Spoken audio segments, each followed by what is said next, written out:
Africa का सबसे बड़ा वाइपर, गबून वाइपर। इसके मांस से ढके फैंग्स किसी भी जहरीले सांप के मुकाबले सबसे लंबे होते हैं। ये रेप्टाइल खाने के बिना कई हफ्ते रह सकता है। पर अब शिकार करने का समय है। ये सांप बहुत भूखा है, पर इसकी एक समस्या है।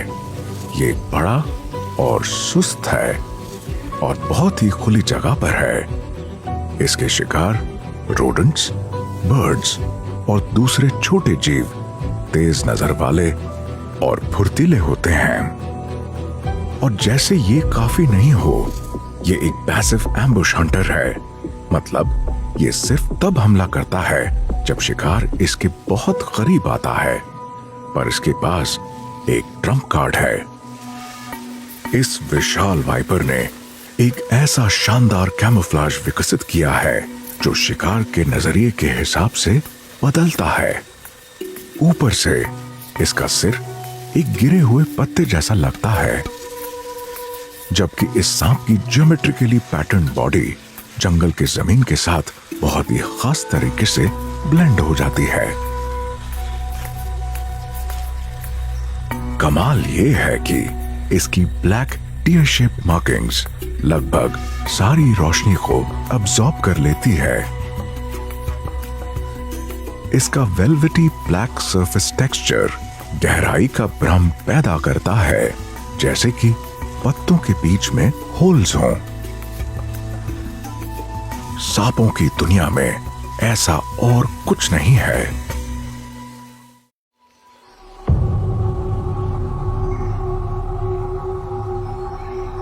इस सांप का कैमोफ्लेज कई विक्टिम्स को धोखा दे चुका है और ये बड़ा रोडेंट भी कुछ अलग नहीं है। पर इसके लिए इसका उसके पास जाना जरूरी होगा।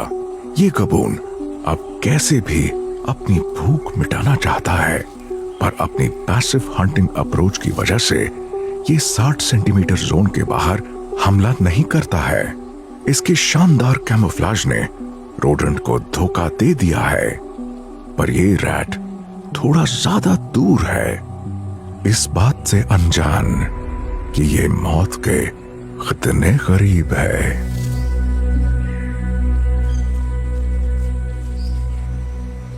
इस गबून के पास एक दूसरे विक्टिम का इंतजार करने के अलावा कोई चारा नहीं है।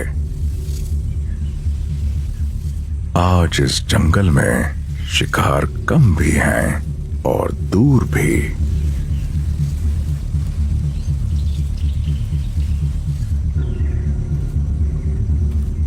कई घंटों शांत बैठने के बाद आखिर सूखे पत्तों में खुशखबरी देती हुई एक कंपन। एक कोयल। एक बार फिर वाइपर के सब्र का इम्तिहान लिया जाएगा। अगर इसने कल कुछ खाया होता तो कोई बात नहीं थी, पर इसे खाना खाए हुए कई हफ्ते बीत चुके हैं। अब सिर्फ इसकी फेशियल हॉर्न्स दिख रहे हैं। एक और चालाकी भरी एडाप्टेशन जो इसके सिर की आउटलाइन को ब्रेक करने में मदद करती है। पर क्या ये कोयल स्ट्राइक जोन के अंदर आएगी?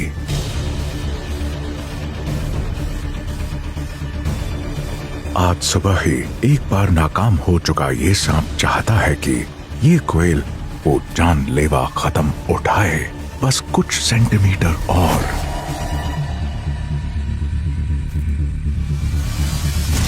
पलक झपकने से भी कम 90 मिलीसेकंड्स में हमला हो चुका है। खोखले फैंग्स घायल पक्षी के शरीर में जहर डाल देते हैं। इस कोयल को साबुत निकलने के लिए इस सांप के पास एक और एडाप्टेशन है। इसके पास डबल हिंज्ड जॉज हैं जो इतने ज्यादा खुल जाते हैं कि ये इस पक्षी को पंखों समेत निगल सकता है। ये बहुत चालाकी से अपने विंड पाइप को अपने मुंह में नीचे ले जाता है ताकि ये सांस लेता रहे। बस अब कई हफ्ते शिकार करने की जरूरत नहीं पड़ेगी।